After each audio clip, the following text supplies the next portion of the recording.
Welcome to the Reality Revolution. I'm your host, Brian Scott. Today we're going to read some Orison Swett Marden. We've covered a dozen different chapters and lectures from Orison Swett Marden. He was an amazing, inspiring New Thought teacher that taught about affirmations to prosperity. Today we're going to cover antidotes to thought poisoning. In an amazing book, The Miracle of Right Thought, Orison Swett Marden has a chapter on mental self-thought poisoning. I see so many people that have poisonous thoughts, and you can see the results in what is happening in their lives. And there are antidotes to this. And if you listen through this chapter, it'll give you some ideas to overcome certain negative thought patterns you might have in your life. The antidote to thought poisoning. Every thought or emotion vibrates through every cell in the body and leaves an influence like itself.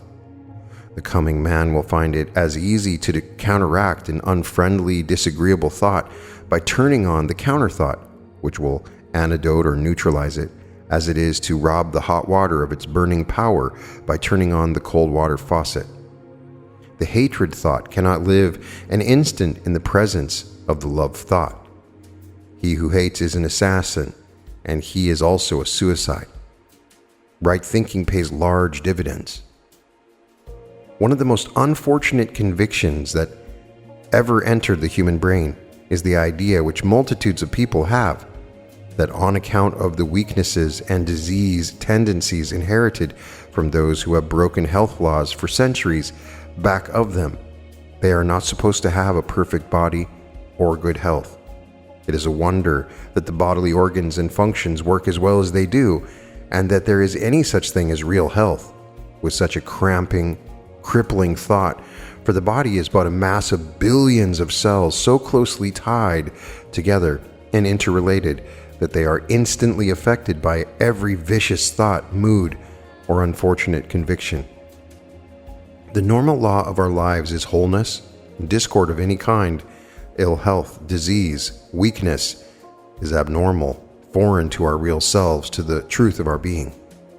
New thought builds new cells, life cells, youth cells in the body, just as the old style of thinking, the worry thought, the aging thought, the discordant thought builds cells which correspond.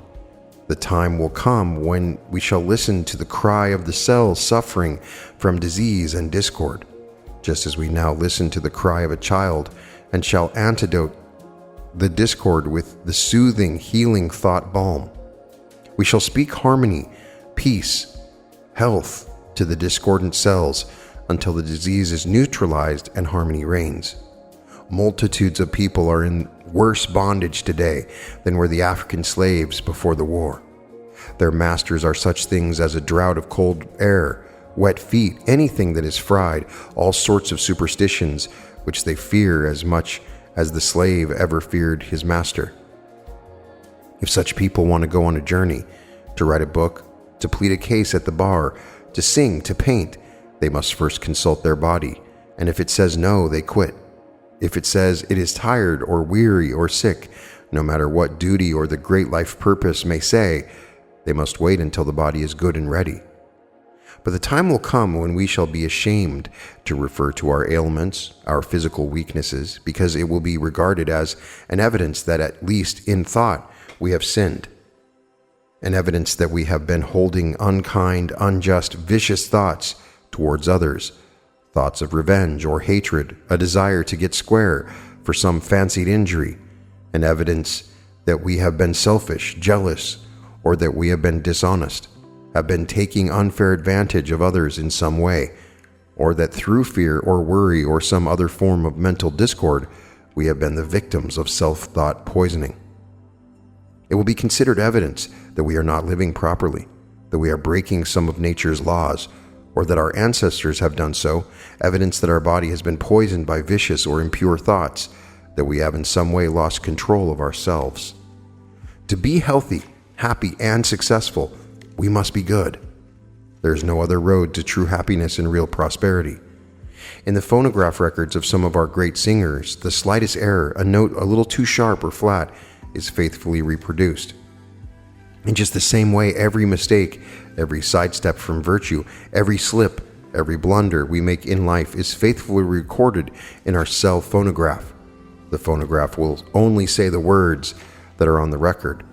You will have to make a record which has on it the words, the sentiment you want the machine to repeat.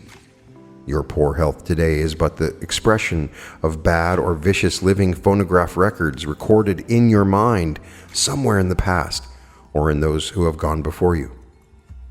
These records are scientifically accurate, and once made, they are certain to be faithfully reproduced. Few people realize that they are constantly running thoughts through their minds and indulging in emotions and passions which are disease producers. Every evil feeling towards another is a little disease producer. Every discordant thought, feeling, or emotion must pay the penalty in the physical manifestation of some discord. When we are sufficiently tired of expressing disease and physical discords generally, we shall be careful only to record that which we wish to express: harmony, health, truth, and beauty. Since we know that whatever we hold in the mental attitude will be reproduced in the body, how comparatively easy and scientific character building and man building should become. This is especially true as we know that even thoughts, ideals, sentiments, and emotions which are only mechanically assumed are still the pattern for reproduction and become faithfully outpictured in the life. Whatever we think about a great deal, we tend to become like. If we keep the mind concentrated upon divine things, upon spiritual qualities, we not only tend to become spiritually minded, but the quality also is outpictured in our face and manner. How easily we can pick out of a crowd the clergyman, or one in whom the dominant thought has dwelt long upon sacred things. By the constant picturing of divine qualities, holy things, wholeness, completeness, perfection of character, they become outpictured in the features, look out of the eyes, or speak through the face and the manner. In the same way, we can tell the physician, the lawyer, the clerk, the dominant thought, whatever has been uppermost in their minds, whatever their minds have been habitually long concentrated upon, becomes outpictured in the face, manner, and conversation, so that we can read the signs and earmarks. Did you ever realize that it is possible to read in your face and manner the record of your thoughts, that your face is a bulletin board upon which is advertised what has been going on in your mind for years? It was a saying of Swedenborg that a man writes his life in his physique, and thus the angels discover his autobiography in this structure. There is a picture of your greed, revenge, selfishness, jealousy, a record of your dominant passion, which the world can read. You may have supposed that your thoughts were secret, but the fact is that they are all displayed upon your face bulletin. In reality, we can hide nothing, for we radiate the truth of ourselves. What we think is written on the countenance. Our faces are covered with the scars, the wounds, which our boomerang thoughts have made, for every vicious thought is a boomerang. If we throw a jealous or envious or revengeful thought to another, it by an inexorable law comes back and wounds the thrower. It is just as possible to establish health on a solid, substantial, permanent basis as it is to establish a business. Right thinking and right living make a right life. The body, being a product of the mind, must necessarily be like it. If we think truth and harmony, if we carry the beauty thought, the love thought, these principles will be outpictured in the body. A discordant body cannot come from harmonious thinking. It is well known that inflammation or trouble of any kind anywhere in the body is aggravated by concentrating the mind upon it or worrying about it. The only way to attain perfect health is to grow into the complete realization of more health, greater vigor. We cannot be physically vigorous until we hold the vigorous thought. Many people make robust health impossible by holding the sickly thought, the thought of their weakness, the picture of diseased tissues somewhere in the body, and of course their general health corresponds with this diseased model, for the thought furnishes the pattern which is reproduced in the body. Always try to realize that truth, health, and harmony are not something far away from you. but are always with you, in you. Realizing their presence as an actual present fact will help you wonderfully. A healthy body is composed of healthy thought, externalized, outpictured. And two, it follows the ideals, and as long as one holds the youthful, vigorous, progressive, energetic, creative ideal in his mind, his body responds to the thought. Just try the experiment of thinking of yourself as an absolutely perfect being, possessing superb health, a magnificent body, a vigorous constitution, a sublime mind, and capable of standing any amount of strain. Never allow yourself to have a defective, crippled, dwarfed ideal of yourself. Never entertain such an imperfect health model for an instant, for these mental patterns of yourself will gradually begin to be reproduced in your physical condition. Your ideal, your conviction of your health, is the pattern which the life processes are constantly weaving into your body. Our ideas, ideals, thoughts, emotions, moods, our mental attitudes send a constant succession of vibrations through every cell, every organ, and through all the functions of the body. There is a perpetual succession of these impulses through the entire mass of the millions of cells. If we scratch with a nail or some other hard substance on the end of a long piece of timber, the sound waves are transferred through the entire length. Every cell in the huge timber feels the vibration and passes it on. So, every thought, emotion, every sense of fear, worry, jealousy, hatred that enters the mind instantly makes itself felt through every cell in the body and affects it according to its own nature. A happy, joyous, uplifting thought or emotion sends its message of life and healing like lightning to the remotest cells in the body. On the other hand, every discordant emotion, every thought of hatred, jealousy, or selfishness sends its poisonous contagion through every one of the billions of cells. It is now well established that vicious mental states, violent emotions, and explosive passions make chemical changes in the brain and poison the cell life through the whole body. We are beginning to learn that the cells of the stomach and of all the other organs are but an extended brain, so to speak, and they are very seriously affected by anything which affects the brain. Hence, all the bodily functions refuse to do good work when the mind is disturbed, just as the mental faculties refuse to give up their best when they are in discord. It is very unfortunate there is such a deep-seated conviction in the human race that the mind is confined to the brain cells alone. There is every evidence that there is intelligence in cells all through the body. This theory has been corroborated and substantiated by the fact that very large portions of the brain have been removed from an individual without very materially impairing his intelligence. Many interesting experiments have been made to prove this theory.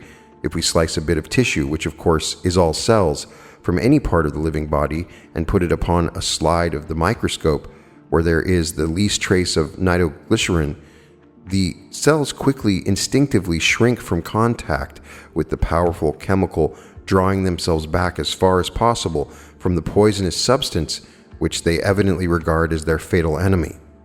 On the other hand, if we bring it in contact with some harmless drug such as capsicum, instead of shrinking they rush towards it and give every evidence that they like it. If we put opium in contact with these cells, they vibrate rapidly as though in a fatal tremor and quickly succumb to its influence and become narcotized. We find this power of selection even in the lowest forms of animal life, such as the amoeba, the simplest form of one-cell structure. Even where there is no brain structure, whatever the cell recognizes its enemies from which it tries to make escape and to seek a hiding place. The whole body is a mass of cells, and this is why the cells in any part of the body, when disarranged or diseased, respond so quickly to mental treatment. It is because there is intelligence in them, because they are a part of the mind themselves. They have a mental quality, and the combined mentality of the brain cells and all the other cells in the body can restore any group of cells in any organ or tissue when they begin to shrink and shrivel as in old age, or when they become diseased. Mind is the great healer, the great restorer, because it was the original creator of these cells. It is the mind within and back of the cell structure that responds to mental treatment, restores the lost balance, and heals the disease. Body and mind are one. Untold harm has come to the race through the belief that they are distinct. All the intelligence that is in us is distributed through the cells of the body. These cells are all specialists and all more or less intelligent, and the combined intelligence of all of the cells of the entire body forms the intelligence of the individual.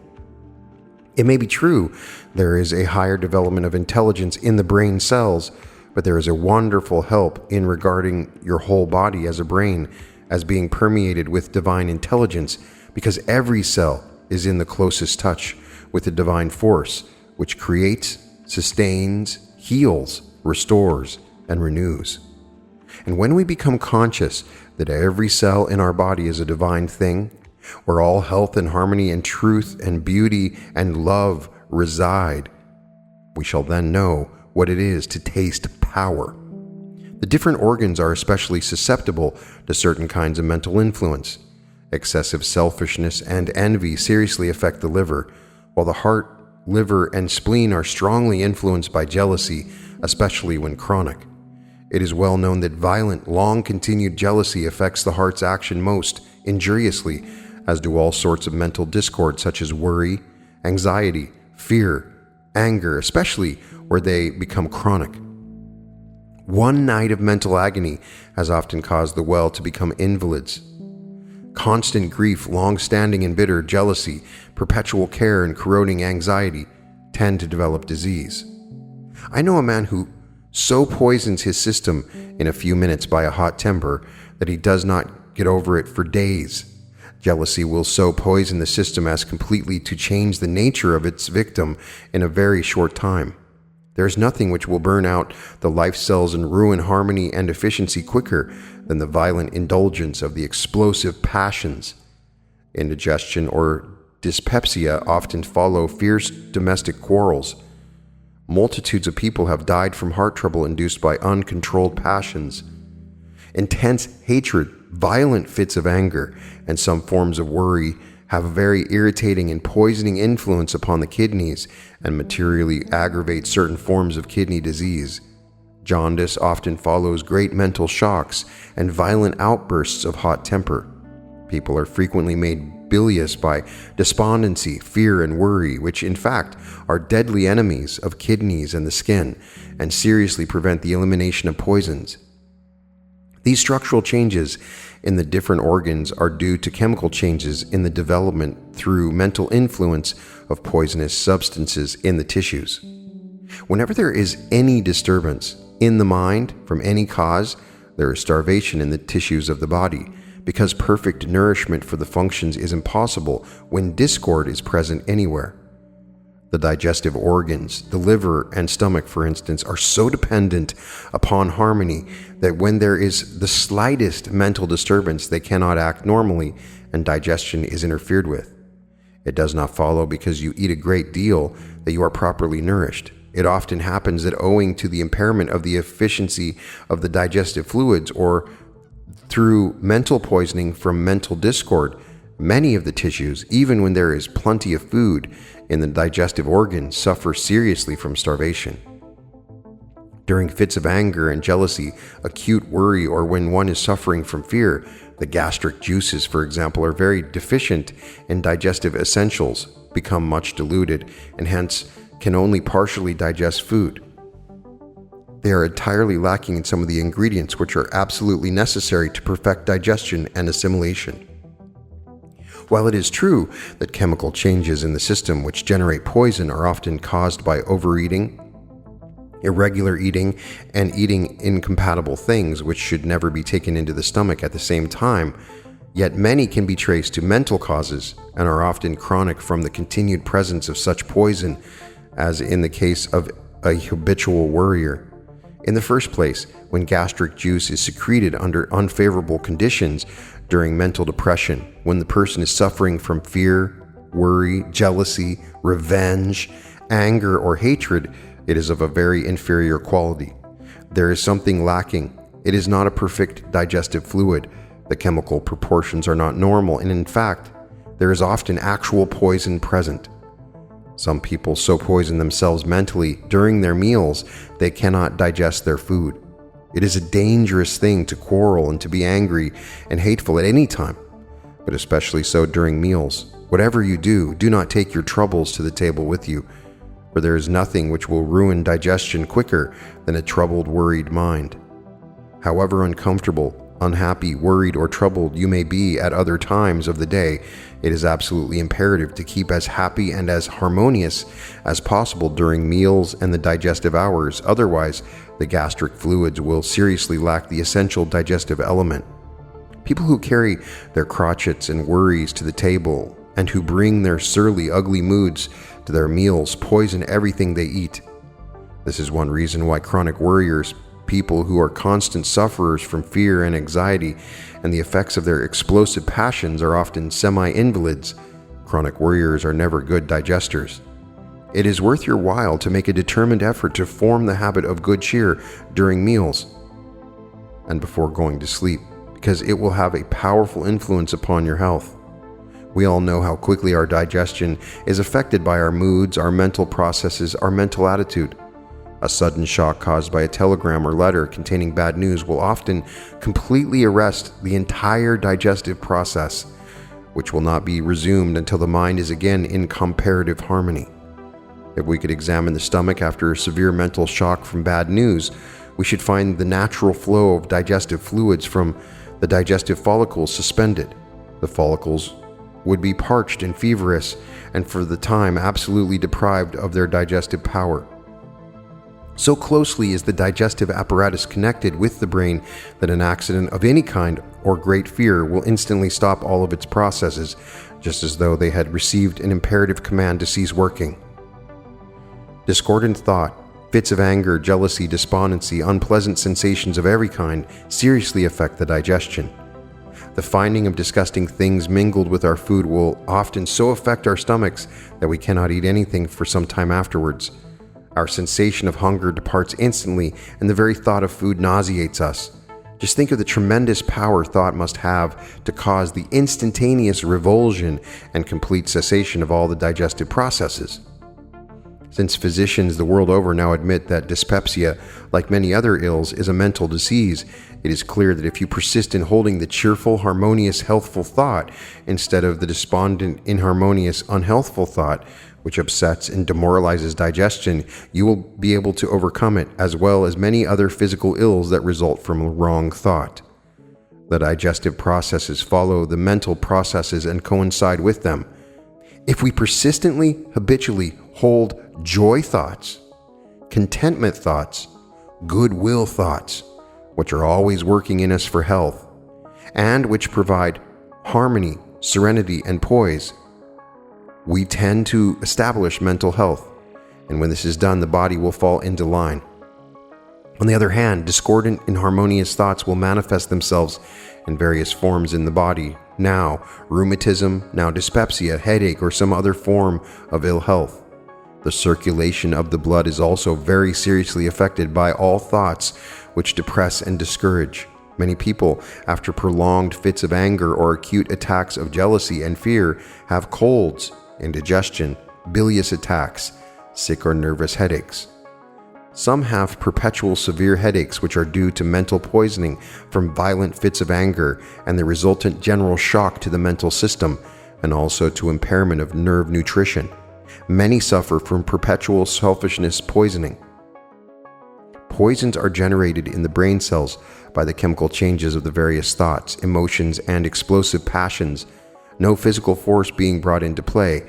When a black, discouraged thought wave sweeps through the system, there comes with it a sense of depression, almost terror. A single fit of hot temper may sometimes burn out the nerve centers, just as a short circuit will burn out the electric wires. It is pitiful to see the wreckage of hopes, happiness, and ambition in a life after hurricanes of passion have swept through the mental kingdom. Why do we learn so quickly that on the physical plane hot things burn us, sharp tools cut us, bruises make us suffer, and endeavor to avoid the things which give pain? and to use and enjoy the things that give pleasure and comfort, while in the mental realm, we are constantly burning ourselves, gashing ourselves, poisoning our brain, our blood, our secretions with deadly, destructive thoughts, moods, and emotions. Now we suffer from these thought lacerations, these mental bruises, these burnings of passion, and yet we do not learn to exclude the causes of all this suffering. We are much more susceptible to disease when suffering from any sort of mental discord, discouragement, or the blues because of the cell damage due to the presence of chemical changes, the impairment of nutrition, imperfect digestion, and mental self-poisoning. When discordant from worry, anxiety, anger, revenge, or jealousy, you may know that these things drain away your energy, waste your vitality at a fearful rate, and not only do no good, but also grind away the delicate mental machinery, inducing premature age and shortening the life. Worry thoughts, fear thoughts, selfish thoughts are so many malignant forces within us, destroying harmony and ruining efficiency, while the opposite thoughts produce just the opposite result.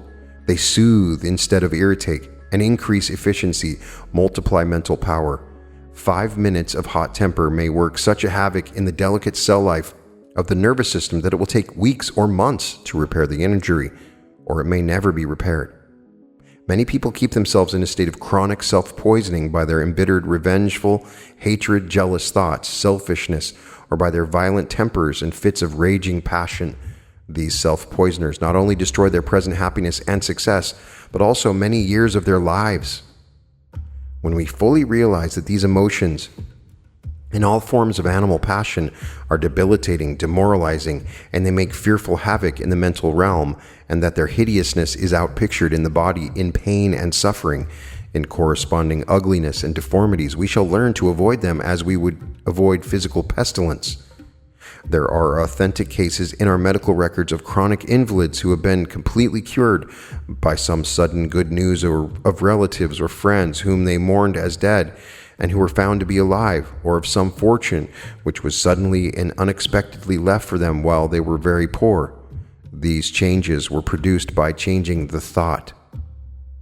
It is well known that men are often severely wounded in battle by shot or shell, yet during the excitement they are totally unconscious of pain or of any serious injury to themselves, until perhaps they discover their blood-soaked clothing or someone tells them they are shot. Then, as soon as the excitement abates, the very consciousness of their condition, with the power of the imagination to exaggerate, causes them to collapse. But while the mind was intensely occupied, they did not feel the bullet or the piece of shell. We have all felt severe pain entirely cease during moments of great joy, when some unexpected good luck comes to us. The mind, for the time at least, was able to dominate the body and conquer pain.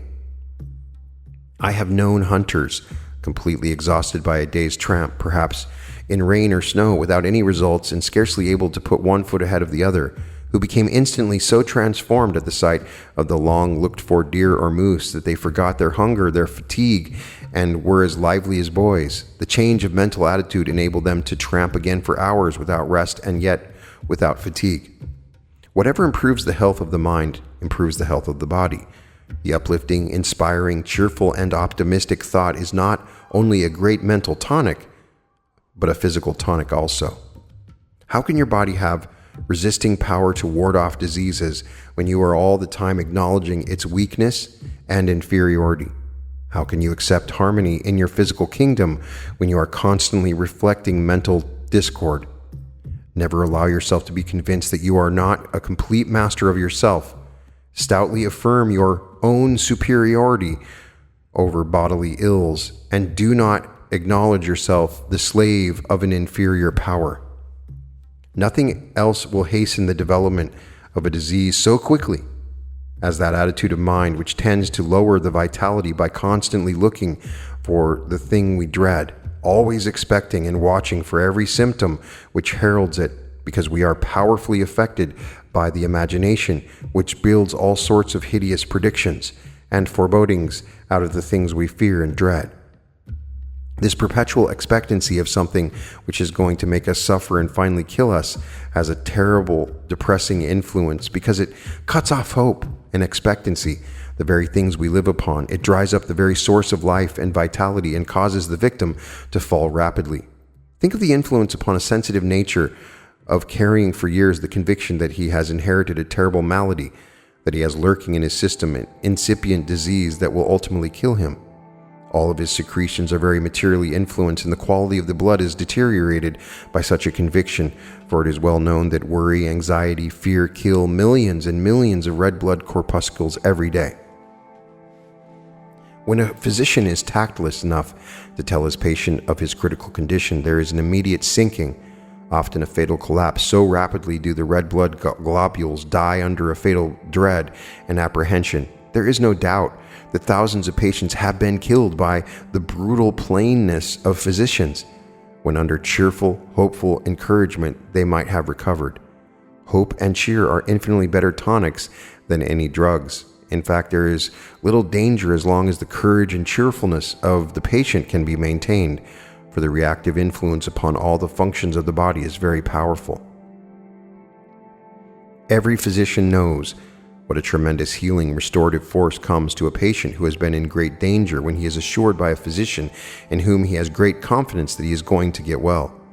The mere expectancy of relief from suffering through some noted specialist or a remedy in which he has great faith often materially affects the chemistry of the patient's body in all its physical processes, arouses the healing potencies, creative energies within him, and completely changes him. In fact, his whole outlook upon life is often changed by this newborn hope, this uplifting expectancy, which the long-looked-for precious remedy or celebrated physician brings, and the patient begins to feel better, even before the prescription has been filled. There's often a very marked improvement in the patient immediately after taking the medicine, in which he implicitly believes even before it could possibly have been absorbed and assimilated in the system, showing conclusively that the expectancy, the faith alone did the work. It is expectancy, implicit faith, complete change of attitude that heals disease, changes habit and character. Expectancy of relief and unquestioned faith in the remedy or the physician are much more healing potencies than either the remedy or the physician. Faith in the physician, in the reputation of the remedy, faith in the change of climate play a tremendous part in the healing restorative processes. Faith has ever been the great miracle worker of the ages. It has endowed a spoonful of water, a bread pill, a black ring, a horse chestnut carried in the pocket with marvelous healing powers. Think of the tremendous curative force in the faith of the people who make pilgrimages of thousands of miles on foot to some shrine, often barefooted, and lacerating themselves because of their belief in the beneficence of it to heal.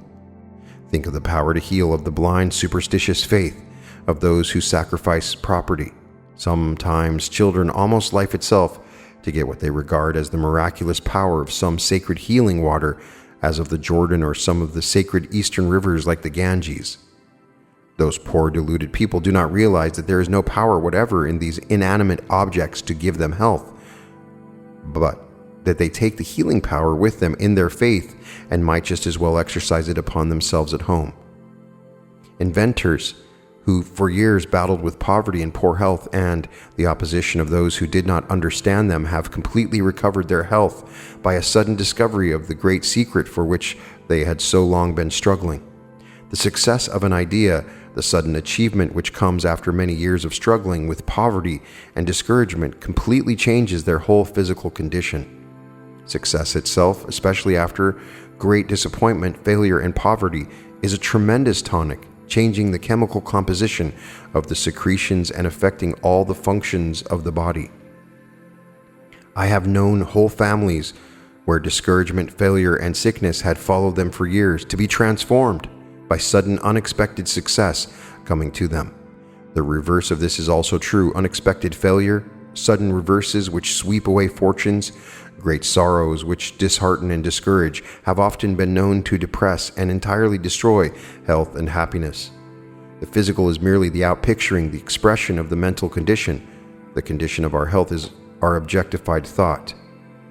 It will not be long before mental medicine will be recognized as a real science, infinitely more scientific than the present medical system. For ages, man has searched the earth for mineral and vegetable remedies which would cure his ills, when all the time, without knowing it, he has had stored in his own brain, in the depths of his being, the sovereign panacea for all his aches and pains, a divine harmony which could antidote all his discords.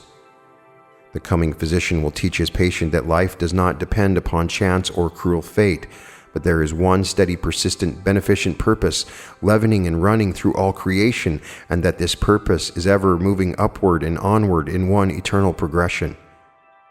For years, there has been a gradual, persistent, and progressive falling off in the use of drugs, medicine, and many other old-time remedies. Statistics show that in one of the largest cities, the prescription business fell off 50% within a very few years. People are not drugging themselves as formerly. A magazine writer estimates there are more than 15 million people who do not believe in medicines and who resort to drugless healing. 10 years hence, judging from the rate of increase during the last few years, there will be 50 million. Dr. E.S. Jones of Boston University says in the American Journal of Clinical Medicine that unless they adopt the new treatment, the doctors will be out of business in 20 years' time. The tremendous reaction from the old-time medical methods is already beginning to be reflected in many of the best medical schools in this country, where instruction is being given by eminent lecturers in mental therapeutics. The European medical schools are also giving lectures and instructions upon mental medicine. In fact, some of the very medical journals which have shown such bitter hostility to the drugless treatment are now seriously debating its adoption. Many regular physicians are gradually recognizing mental healing and employing it.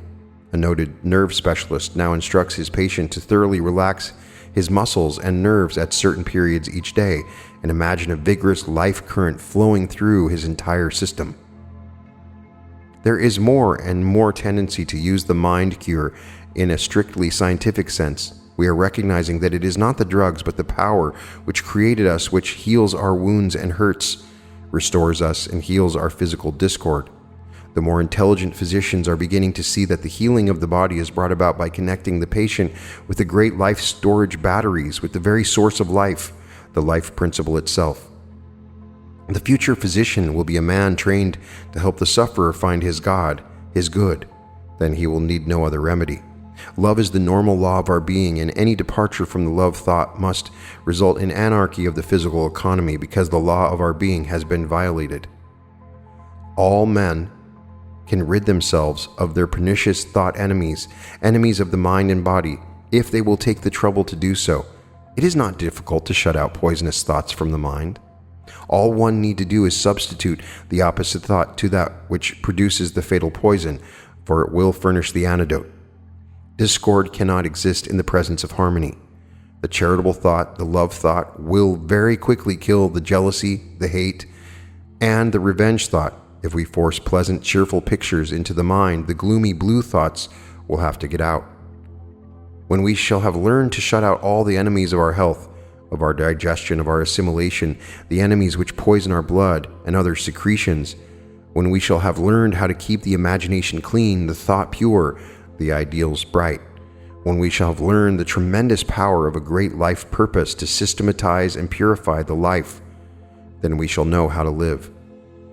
When we shall have learned to antidote the hate thought, the jealousy thought, the envy, the revenge thought, with the love, the charity thought, when we shall have grasped the secret of antidoting all discordant thoughts with the harmony thought, when we shall have learned the mighty life-giving power in the holding of the right mental attitude and the awful tragedy and suffering which come from holding the wrong mental attitude, then will civilization go forward by leaps and bounds.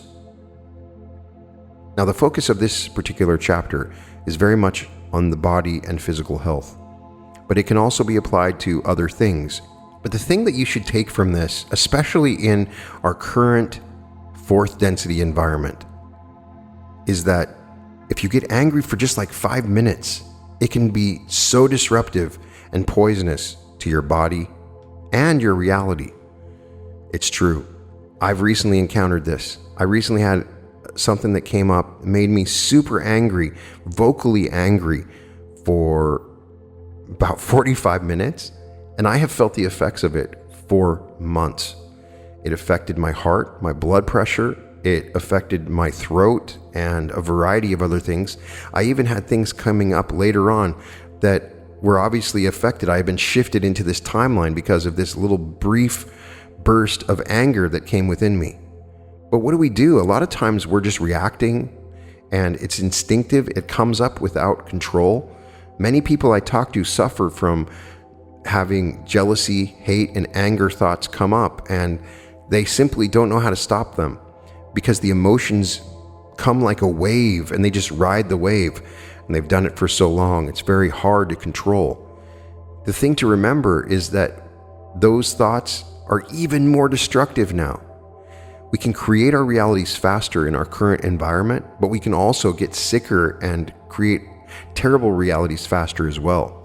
So it's really important that we focus in on fear thoughts, anger thoughts, hate thoughts, envy and jealousy thoughts, and nip them in the bud. Try to think of the opposite thought. If you have a fear thought, then try to think of something that is safe and secure. Feel a feeling of security.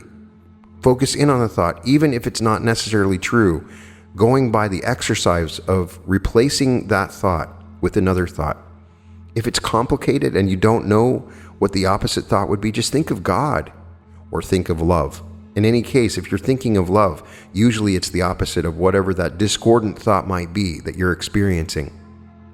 But I have experienced bouts of worry and fear for like 5 or 10 minutes, and I've felt it for weeks afterwards now.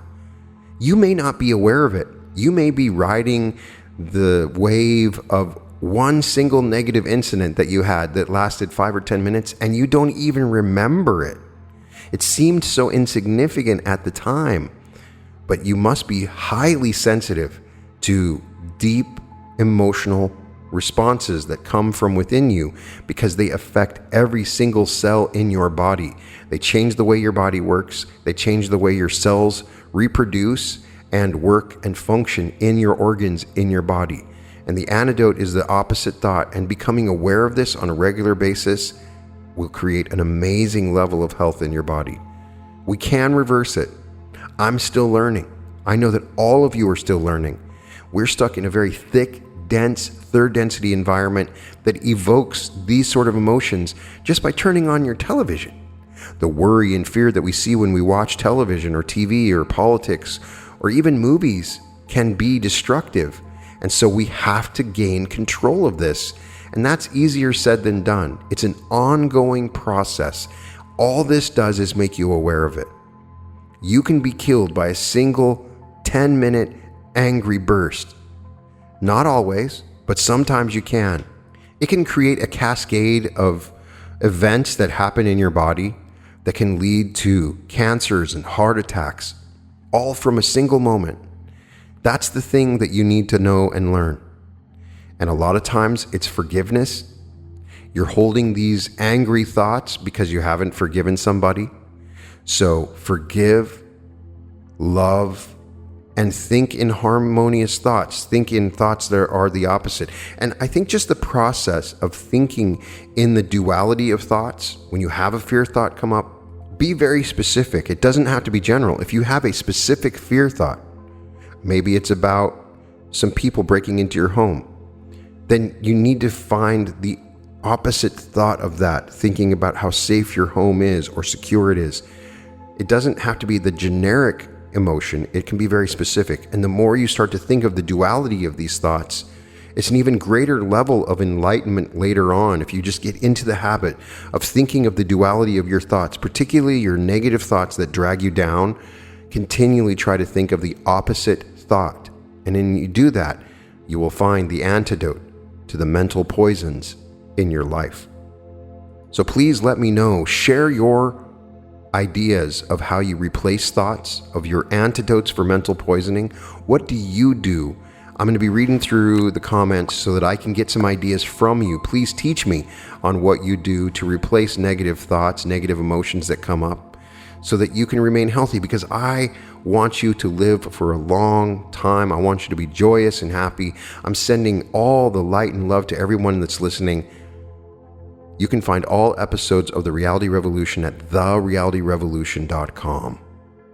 And welcome to The Reality Revolution.